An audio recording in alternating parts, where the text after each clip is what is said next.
دوستان عزیز اکنون نبرد میان پهلوانان 100 کیلو. ملاف یکی از پهلوانان محسن ملاف، یکی از پهلوانان خیلی شایسته جمهوری تاجیکستان محسوب می شود. وهاب حیدرов رقیبی او در وزن تا 100 کیلو انتخاب شده است. حالا علموف ملاف از نبرد علموف با رقابت ملاف میگذاریم.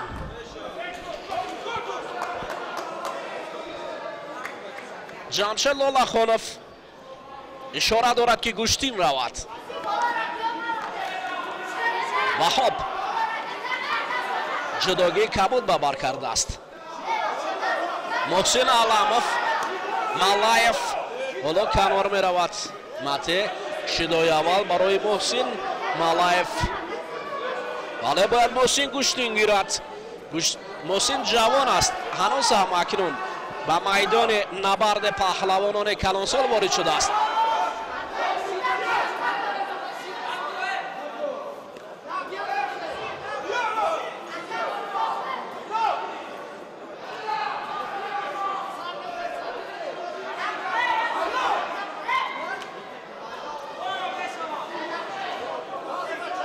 آنها میانه هم نبرد دارند.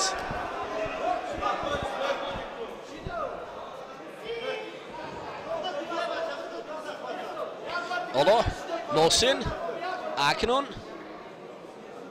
باید احساس نماید که کمر داشتن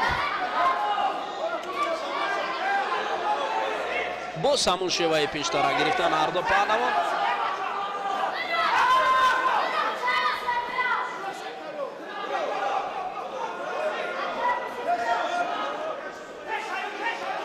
وهاب حیدرов باید گذارد، انتظار بسیار میکشند آنها.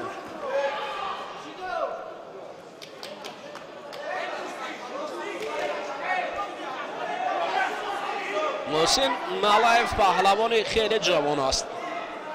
حالا وهاب که تجربه خوبتر دارد هجوم میکند پیوسته.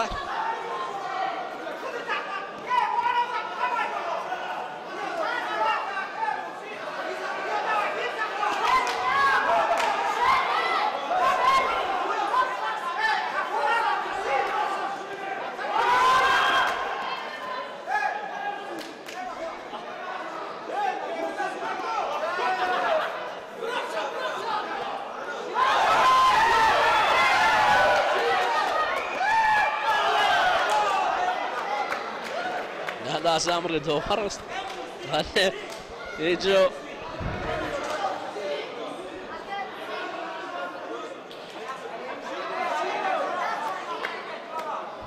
گوشتین گرفتن برای پهلوانان. حالا داور نزدیک میارد اونها را.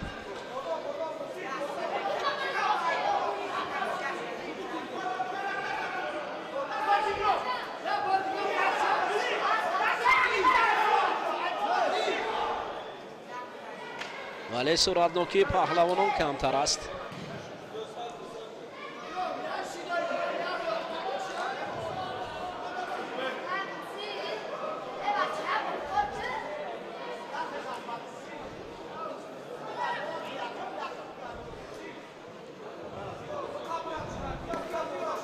حالا دوباره اکنون کمر می‌دارند.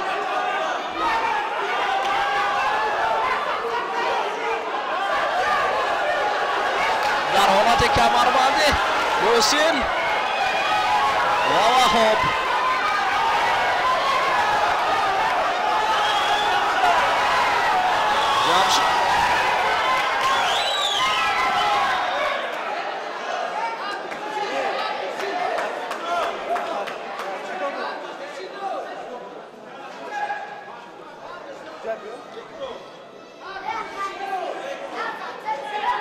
حالا جمشید لالخانوف نزد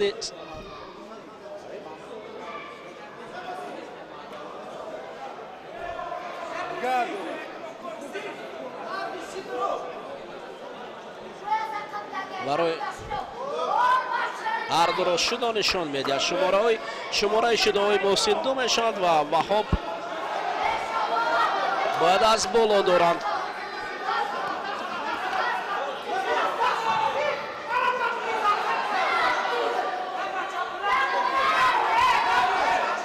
حدود 4 دقیقه اساسی پیوسته وهاب هجوم میکند. محسن ملایف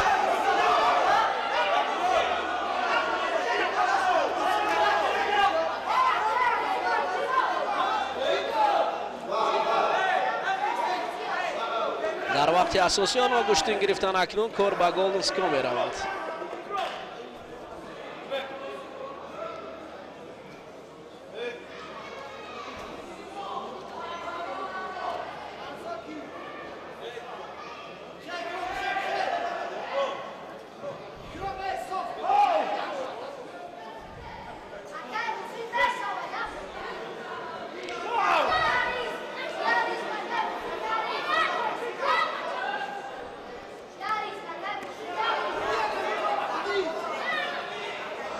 گشتین در گلدن سکو اکنون ادامه می‌یابد. محسن ملایف پهلوان یک تک سفید پوشیده با وهاب حیدرов گشتین دارند.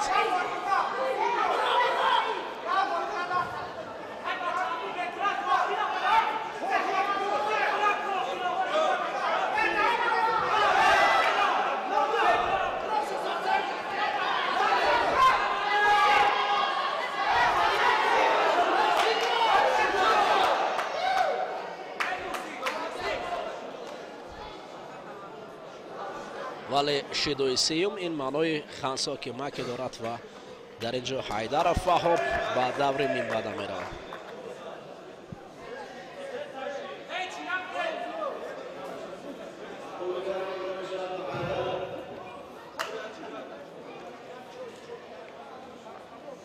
در وزن تا 100 کیلو دوستان عزیز اکنون امامعلی لطیپов با ایدیبک جعفرov باید گشتن گیرند در دور دوم.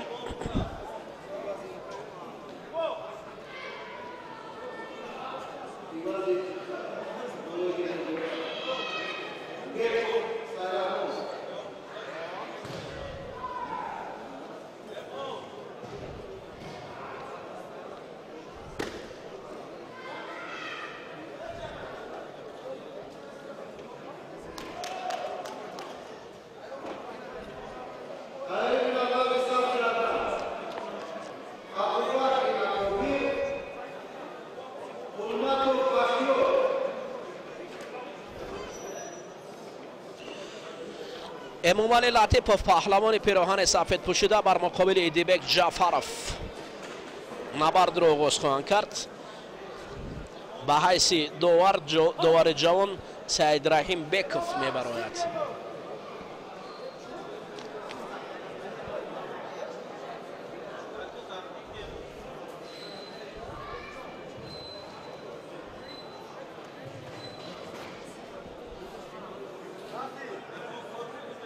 این جفت دوم است که در وزن تا 100 کیلو به میدان برآمدند و هنوز حالت داشتن از هر دو جانب ولی امتیاز میان این پهلوانان نیست.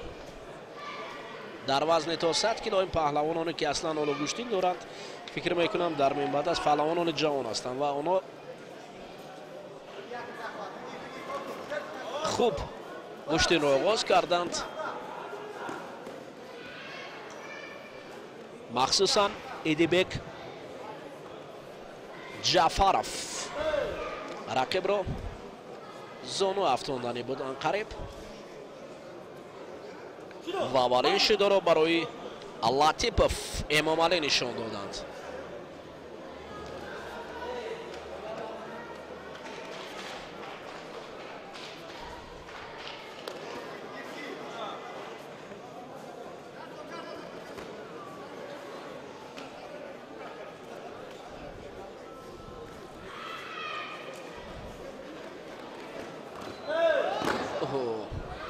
هفتیدن به امتیاز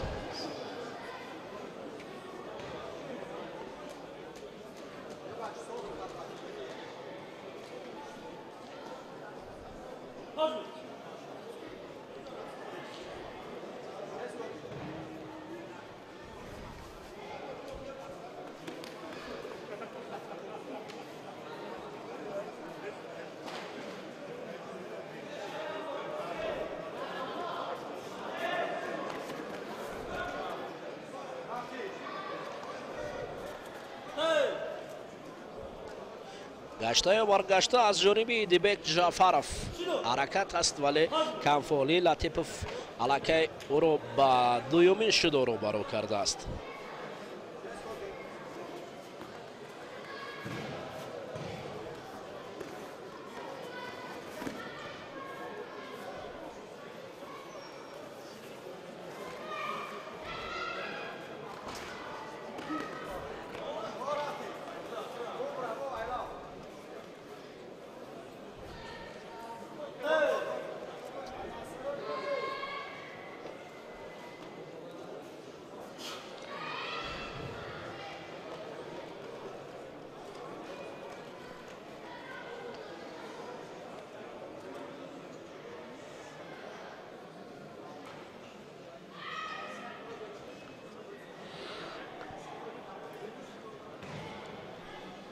шидои сеюм ба Хансоки Макиёварда мерасонад. Аз ин хотир бояд Латипов Эмомалӣ хуб гӯштин гирад, эҳтиёткорона бошад, вагарна бо ин шеваи гӯштингирӣ каме дур мондааст.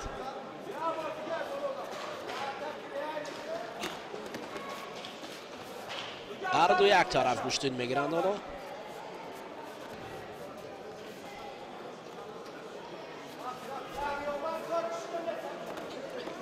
اوه وازاره و سود کاری جعفرов است. حالت زمین نگاه داشتن. دعوت با قول دیگر با قول مخلصون دعوت کردن منوی تسلیم شدن است و همین طریق ایدیبک جعفرov به دور منبعد رفت.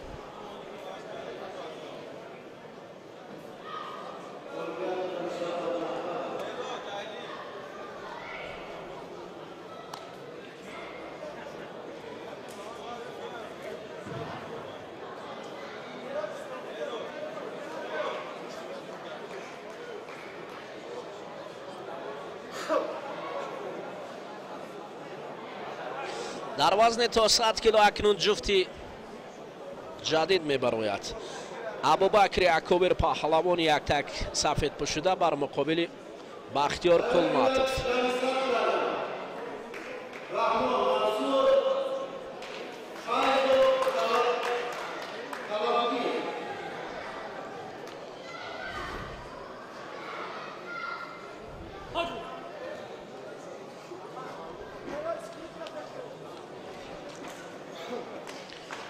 абубакри Акобир паҳлавони яктак сафедпӯш шудааст ва Бахтиёр Қулматов бошад паҳлавонест ки ҷудогии кабуд ба бар кардааст.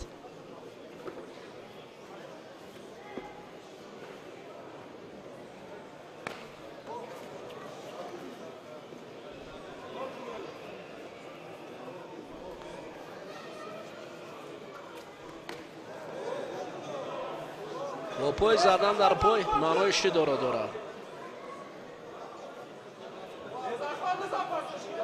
вақте ки ҳолати дошта нашудааст ва пой мезанем, ин маънои шидоро дорад. агар ҳолати дошт пушти пой зад, ин қабул аст. вақте ки ҳолате ки кумиката нест вале аз дур пой мезанем, ин маънои шидоро дорад.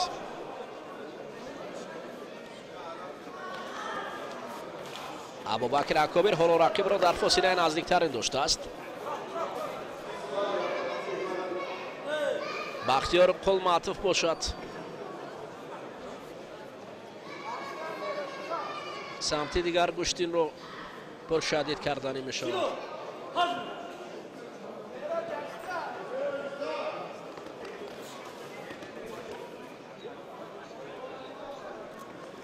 ҳоло афзалият миёни ин ҷуфт кам ба чашм мерасад, аммо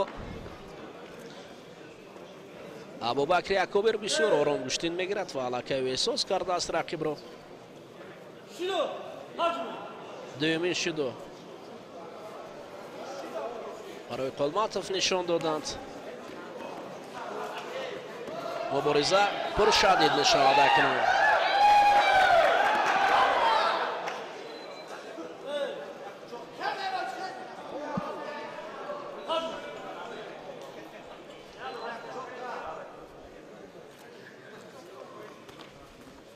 ҳоло онҳо дар ҳолати кумиката бо ҳам меоянд. Абубакри Акобир паҳлавони таҷрибадор аст дар гӯштини миллӣ, дар гӯштини ҷудо.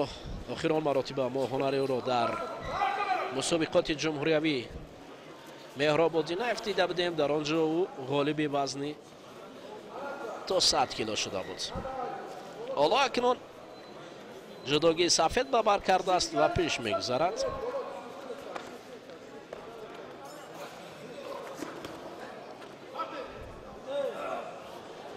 мушкиле дар муқобили Бахтиёр Қулматов надорад ва озодона ҳуҷум мекунад. чанд Бахтиёр Қулматов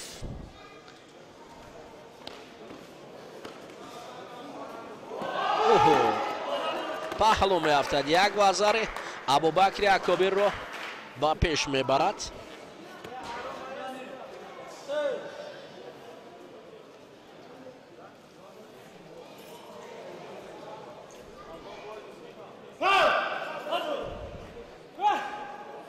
қаду қомати Абубакри Акобир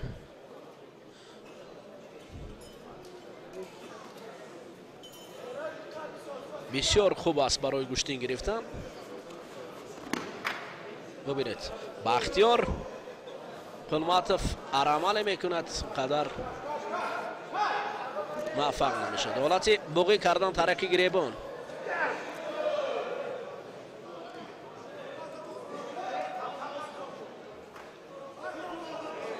бояд дар ин ҷо Абубакри Акобир барои ҳолати неваза кор кардан ба самти дигар мегузашт.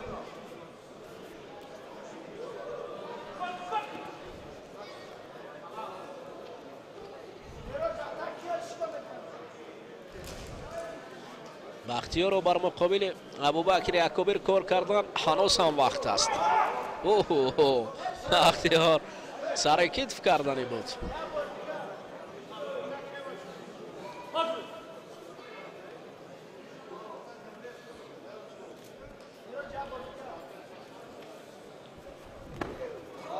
ин дуюмин вазаре аст ва ҳамин тариқ ба ипон ҷамъбаст мешавад. Абубакри Акобир ба қисмати минбаъда меравад.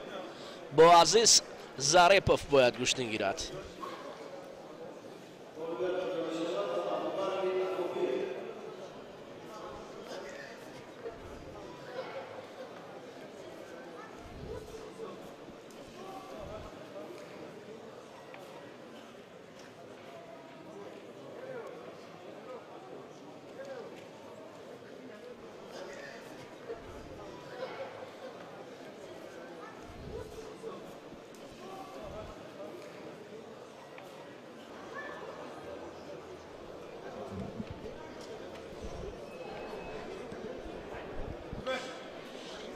набард оғоз шуд. Ваҳоб Ҳайдаров паҳлавон аст ки дидори аввалашро бо пирӯзӣ ҷамъбаст кард. ҳоло бар муқобили Идибек Ҷаъфаров мебарояд.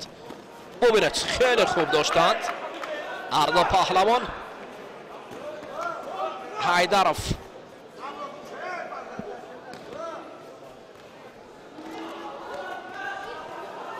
Ваҳоб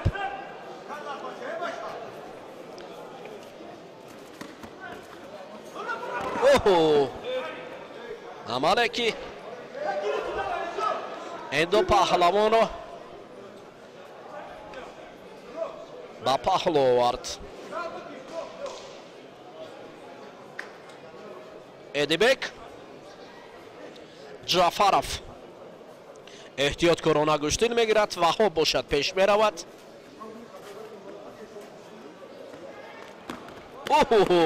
мувозинатро гум мекунад Эдибек ва Ваҳоб дар ҳол ба назди ӯ тозун меояд, вале коре дар партер ё неваза иҷро намешавад.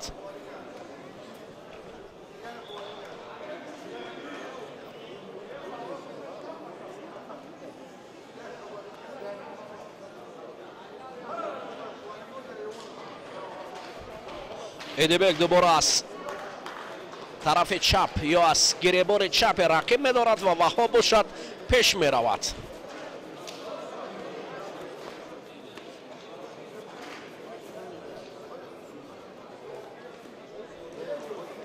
Ваҳоб пеш меравад. барои амали усул чӣ матаро ба кор бурдани аст. эдибек аз ин лаҳза хеле худро канор мебарад. эҳтиёткорона гӯштин мегиранд ва ҳанӯз мухлисон садо мекунанд аз ду тараф. як вазаре ба суди ваҳоб аст. ҳолати ҳасан коми доштанд. ваҳоб метавонад ки рақибро 10 сония дигар зери чангол қарор диҳад ва ҳамин тариқ даст боло шавад ба қисмати финали вазни то 100 кило равад. бале, ваҳоб ҳайдаров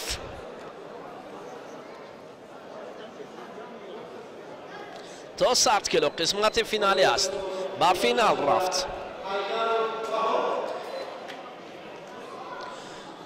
акнун дӯстони азиз, ҷуфти ҷадид мебарояд баъд аз партофти, баъд аз дидори ё ҳолати такрор нишон додани ҳолати партофте ки ваҳоб анҷом дод. мо баъдан ба набарди дуюми қисмати ниманиҳоӣ меравем.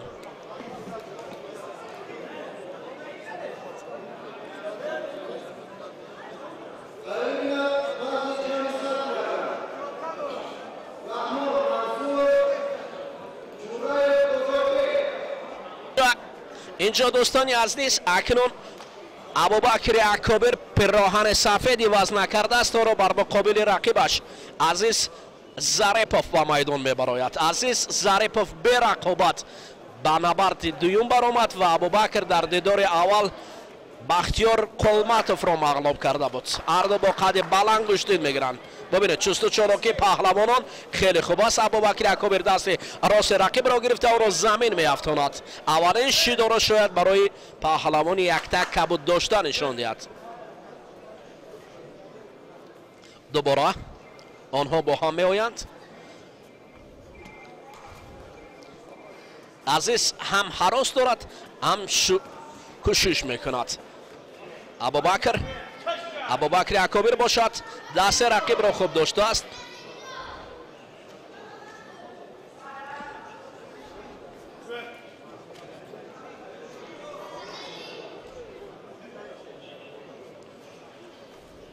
дубора бубинед, дар инҷо як навбати дигар ҷаст мезанад, вале имконияти зеборо абубакр якобир ба кор набурд. ба ҳар ҳол вақт аст. азиз зарипов каме дур рафт. онҳо бо ҳам наздик. абубакр дубора аз камарбанди рақиб пайдо мекунад ва остини рақибро ҳам доштааст ва ҳолати ҳасан коми ҳаракатҳо ё ҳуҷумҳои пайдарпай абубакри акобир ба чашм мерасад.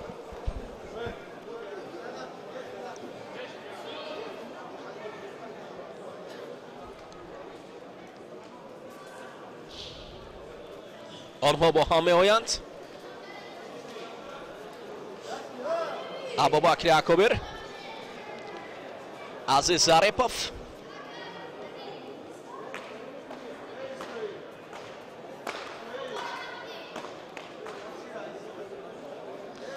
қисмати ниманиҳои мубориза ин паҳлавонони сангинвазнро боз ҳам шадидтар мегардонад.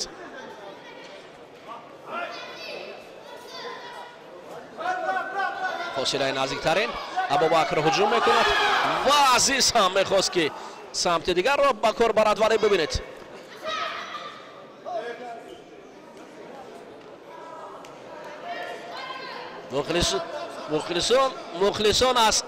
мухлисон аз ҳама тараф зиёд аст. аз самти рост ва чап мухлисон зиёд дастгирӣ мекунанд паҳлавононро. инҷо ба фикрам азиз зарипов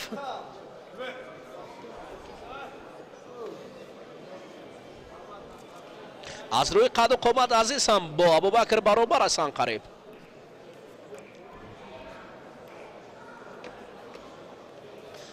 тариқи дасти чап абубакр чангол мезанад.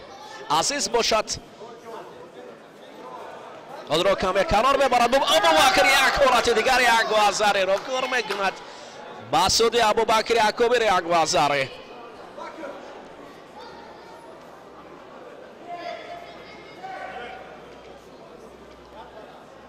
دوباره با هم میآیند. عزیز میخواهد که از گریبان ابوبکر دارد ولی ابوبکر حالا پیش صف است. یک وزری در کارنامه او است، خیلی خوب گوشتین میگیرد.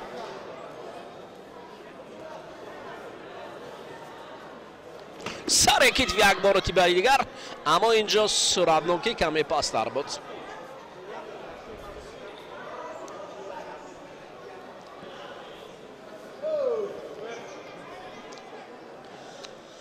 حالا دوباره ابوبکر از کمربند رقیب داشتن میشود. دست راستی رقیب را مستحکم داشته است و عزیز کنار میرود. شیدو منوی دارد. وقت کمی دیگر باقی میماند. عزیز باید هجوم کند. باز ابوبکر اما شیوه پیشتر را انتخاب میکند. کمربند رقیب را خوب داشته است. اوستین هم خوب میدارد و عزیز کنار میرود. این حالت اصل کمی. بله دیگر با فکرم وقت در 10 ثانیه کاری را انجام عزیز دادن نمیتواند و ابوبکر در اینجا 10 ثانیه پشت سر میشود. همین طریق به قسمت فینالی میرود.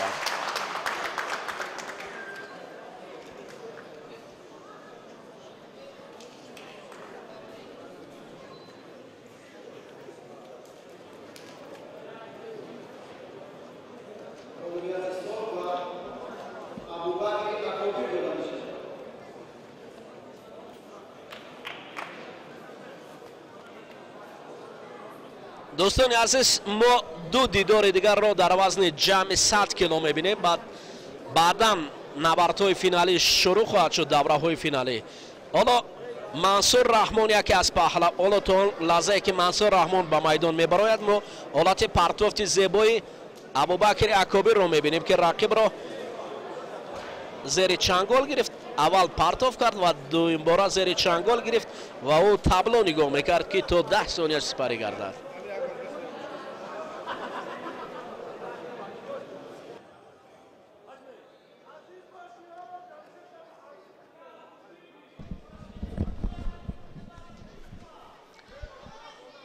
با رقابت‌های پهلوانان برای دریافت مدال برنجی وزن تا 100 کیلو توجه میکنیم. محسن مالایف ورزشکاری که با خلعت سفید است و ظریفوف یک پهلوان دیگری که امروز اگر ما با تعداد شراکچیان توجه کنیم راستی اونقدر زیاد نبودن و مالایف از سبقت تسلا بخش به این مرحله راه یافت. لطیفوف را مغلوب کرد و ظریفوف در وخوری های نیمه نهایی از پهلوان شهر دوشنبه ابوبکر اکابر شکست خورد.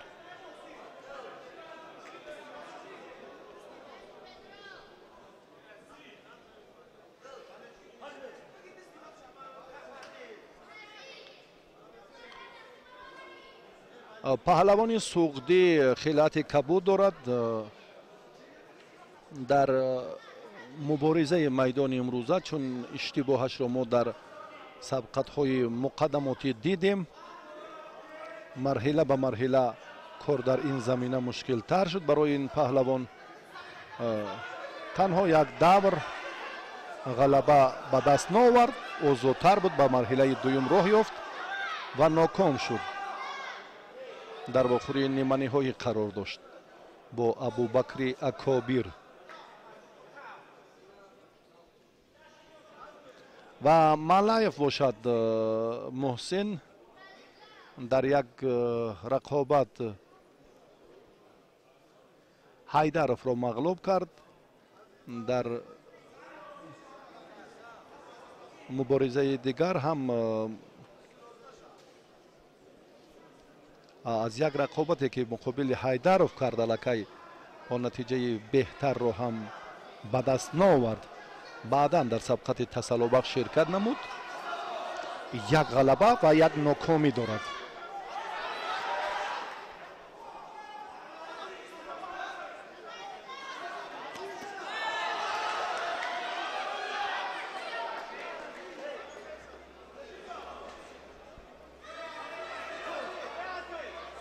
малаев андаки лабашо себ дидааст. نه بیاری تعجیلی تیبی نیاز ندارد.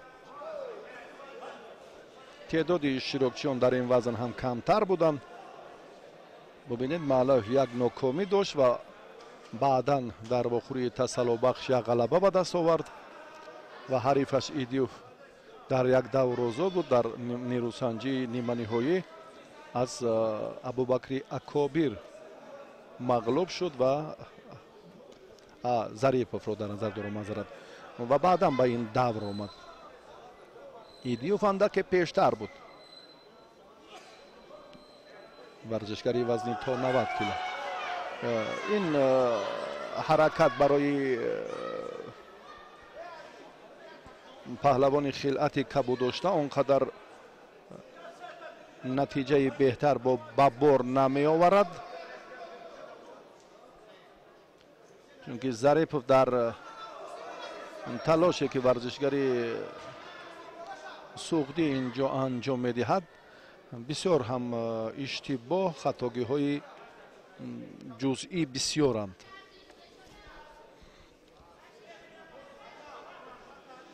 از این نقطه نظر باید کاملا روند مبارزه را دیگر کند، تلاش خود را در سمت حمله جالبتر سازد.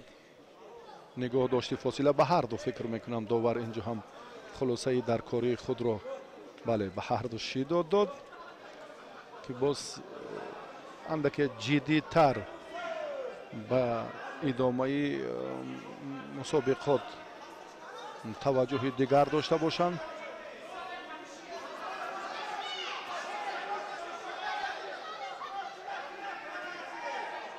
یک طرف داشتن این هم در گوشین جودو البته ممنوع است. محسن مالایف باید از میدان بیرون نشود. دیگر باره بیرون شد اما این حرکتش اونقدر خوب نبود. دستی در کاری رو داشته نتوانست. با جای دست راست حریف رو کوتاه‌تر دارد، دست چپ را گرفت. سبب موفق نشدنش هم همین است.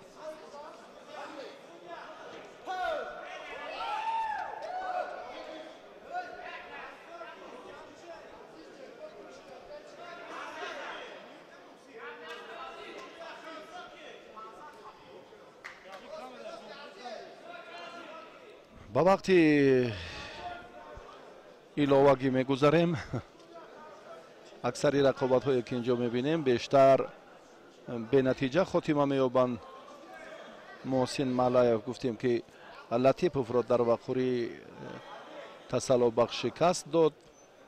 بیاید یک بار دیگر توجه میکنیم محسن با اصول ببینید به جایی که دست راست رو میداشت دست چپ رو داشت. اندکی مشکلی برایش ایجاد شد و در نگاه داشتی ببینید فاصله اشتباه نیست کرد، دورتر بود. در این حالت باید به حریف نزدیک شدن لازم است. به حریف نزدیک شدن لازم است و بعداً تلاش ثمرآور می شود و نتیجه باز هم دلخواه انجام می یابد.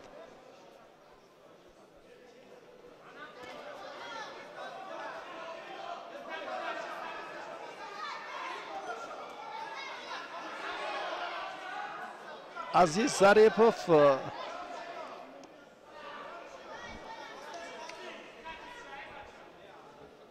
وزنش شاید فرق کند، یعنی تا 90 کیلو پهلوانی که 91 کیلو است با 100 کیلو گوشین میگیرد. محسن مالایف شاید 92 93 تقریبا همین قدر وزن داشته باشد. عزیز ظریفوف 100 کیلو است. این یگان نقش نمیبازد. محسن شیدا گرفت. محسن باید چابکتر خود را نشان دهد. اکنون نتیجه لازم است. در اینجا نتیجه بله از بالا داشتن. دیگر باره هم محسن خوب انا این طور اکنون بهتر شد. حرکت به نیمه راستی پان است. ببینید азиз Зарипов чоканро зери чок карда. Коро Муҳсин шурӯъ карда. Азиз ниҳоят фурсати хубро дарёфт, фишор дод ва комёб шуд.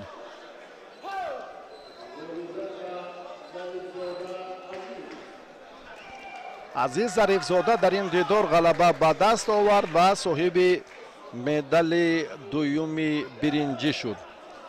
фишурдаи лаҳзаҳои ҷолибро ҳоло имкон дорем ки як лаҳза бо ҳам бубинем.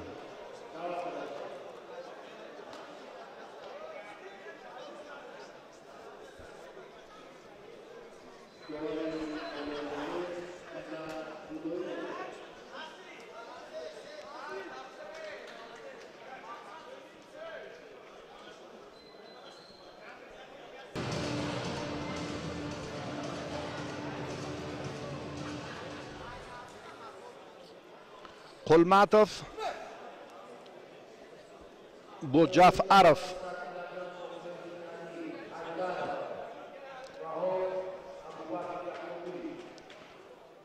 Qulmatov pahlavoni Xatloni.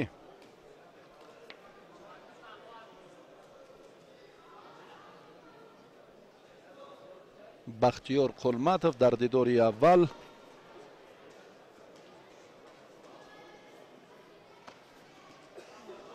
مقابل ابوبکر یکوبیر غلبه به دست نآورد. به مرحله بعدی راه یافت.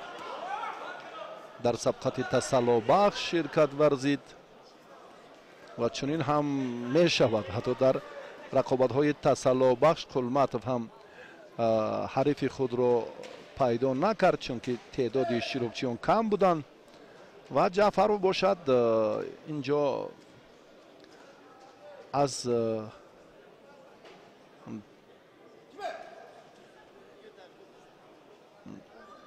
مرحله اول هم اونقدر امیدواری های زیاد نداشت اما وقتش آمد کرد.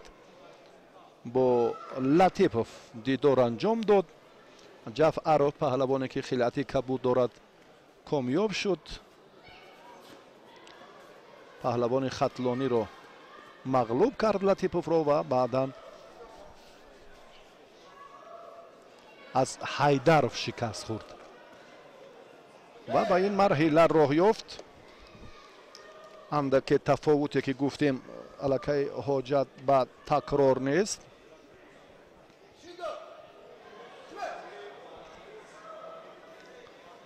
میدان مبارزه پهلوانان باز هم صورت افزایی رو تقاضا میکند.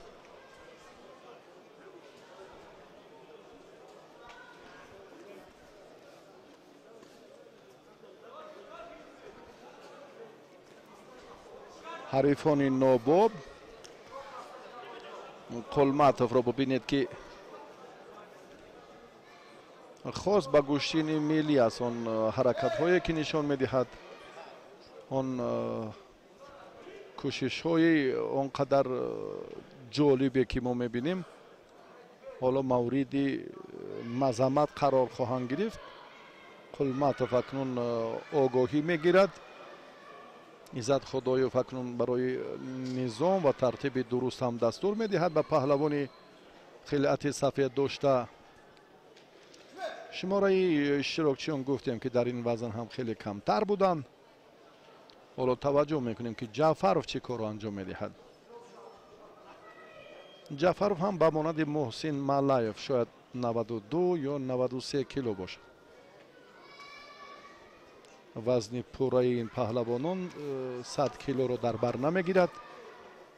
مخصوصا پهلوانی کبود پوش و قلماتوف از جهت وزن اندک 5-6 کیلو فرق دارد. اما این چون گفتیم در خصوصی که 91 کیلو البته با 100 کیلو نیرو میسنجد. ادامه سبقت همین است. جمعی 100 102 کیلو با 160 کیلو. این چنین حالت ها رو هم ما بیشتر میبینیم. یک دقیقه دیگر در اختیار دارن. حالا امکانیت جعفروف برای استفاده هلوک داخله نه چندان خوب بود. اکنون دیگر بار جعفروف اشید و به همان اشتباهی که از سر یاستین نادرست داشت طولماتوف. لباس رو، کمربند رو، خلعت رو ترتیب درسته که اینجا تقاضا است، تقاضای خود قاعده های گشتین جودو.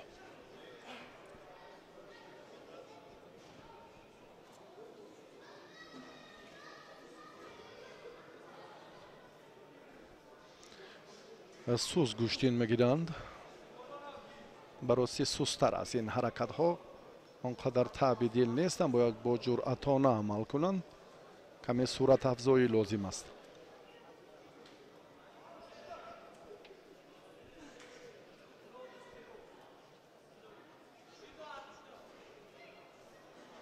داور باید این نکته را مورد توجه قرار دهد. کشمش که حشی هایی که ببینید که دیگر خیلی نشان میدهند. بله خلاصه عمیق کردن لازم. بله به هر دو شیدو درست با همین ترتیب پهلوان خلعت کبود داشته از فشارهای زیاد سلسله برگه های زرد با اون باعث شد که لطیپوف در این دیدار دست بالا شود و جای سیوم را اشغال کند. این کار اندک بروقتر باید سامان داده میشد، چون این هم شد.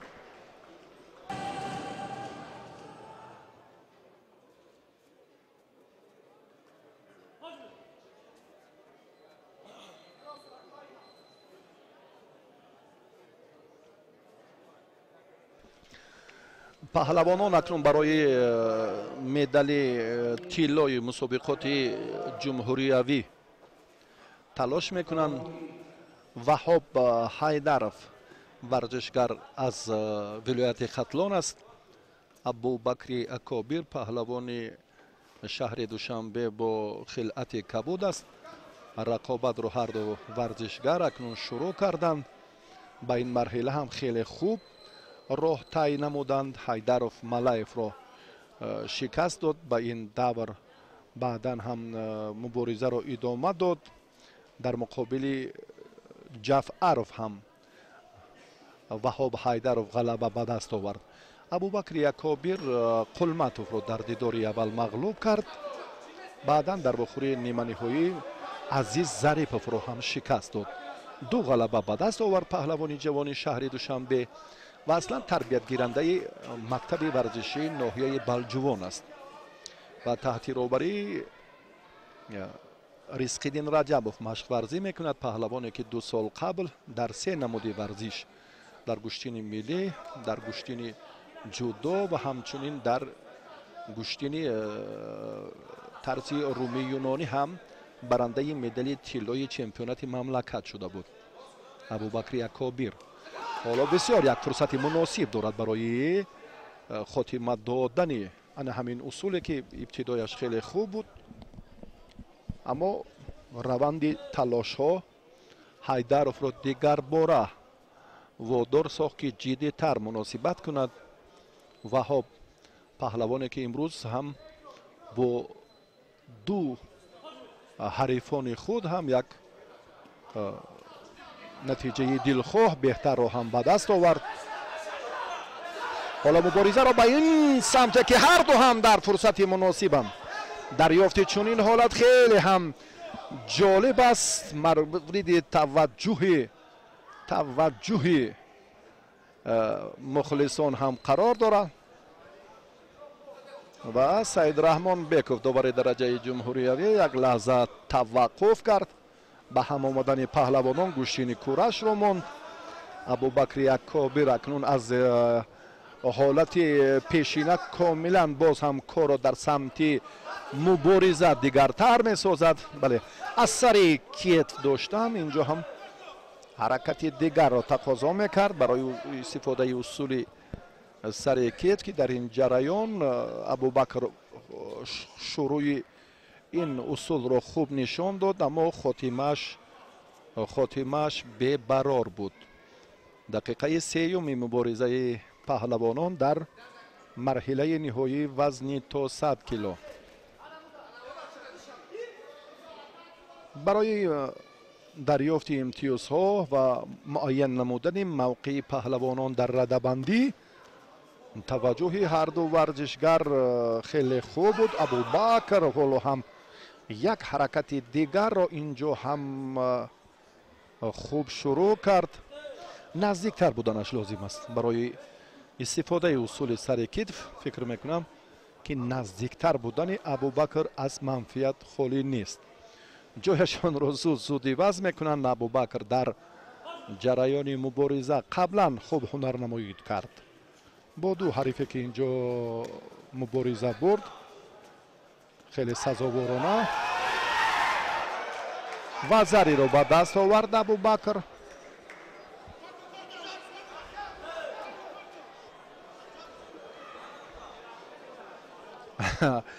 آخرین حرکت رو اینجا هم پهلوان کبودپوش خوب انجام داد. در تابلو حالا امتیاز نیست. دیگر بار داور توجه میکند که این حالت رو ببینید. ابتدا وهاب شروع کرد و حرکتی که بود اینجا هم دقیقاً با نفع ورزشگری خیلت سفید داشته نشان داده می شود و کوشش که بیاید یک بار دیگر ببینیم. وهاب شروع کرد. اینجا حتی سرش به زمین افتید و اینجا هم اندکی باز هم فشار در سمتی. ببینید که چگونه حرکتی که بود و هر دو هم در وضعیت مشکل تر بودند. آخرین حرکتی که اینجا انجام داد اکنون یک پرتافتی ورزشگری که اکنون داور به این نقطه براستی توجه نکرد و نهایتا هم در سمتی مبارزه پهلوانان باز هم دو دیلگی به میان آمد. امتیازی نیست.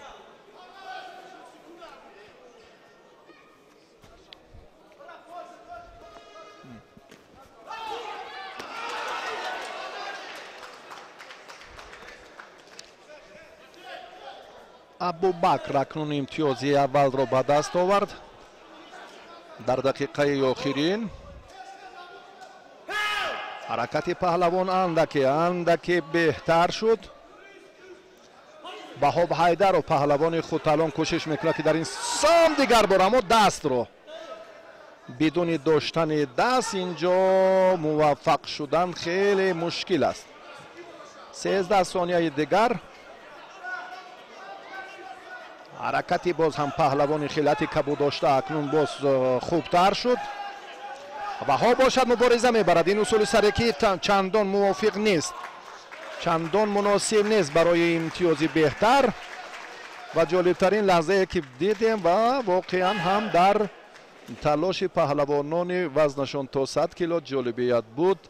هر دو پهلوان هم مبارزه بردند. ابوبکر یکابر نهایتا در دقیقه آخرین صاحب امتیاز و زر شد و برنده مدال طلا در وزن تا 100 کیلو گردید و همینطور مقام اول افتخاری را پهلوان ناحیه بلجوان به دست آورد. دست پروره که مکتب ورزشی این منطقه ورزشگر را آهسته آهسته به شهر دوشنبه آورد و بعدا تحت رهبری چندین مربی مهارت خود را هم صیقل داد و رزق‌الدین رجبوف تمرین های آخرینش را اینجا نشان داد که ثمرآور انجام یافته است. حالت های فشرده جالبی 4 دقیقه سبقت پهلوانان را با هم تماشا میکنیم.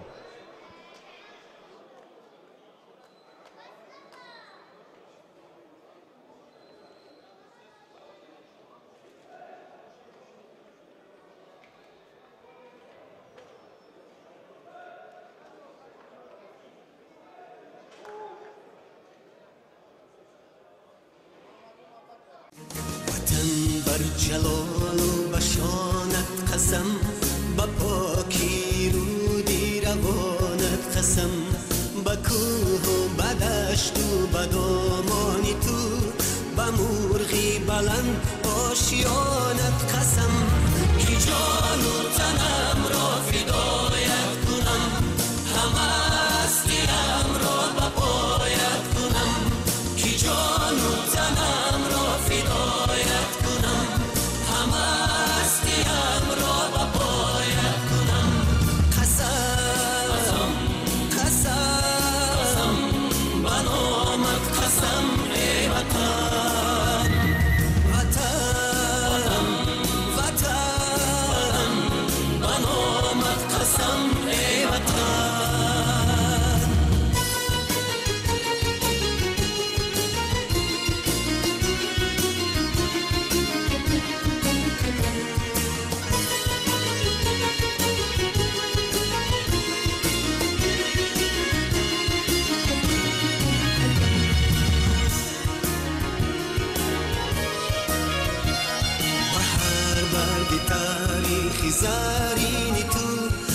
و ماورانی زمانت قسم به ختلان و بلخ و بدخشان تو به خوجند و هم زرفشانت قسم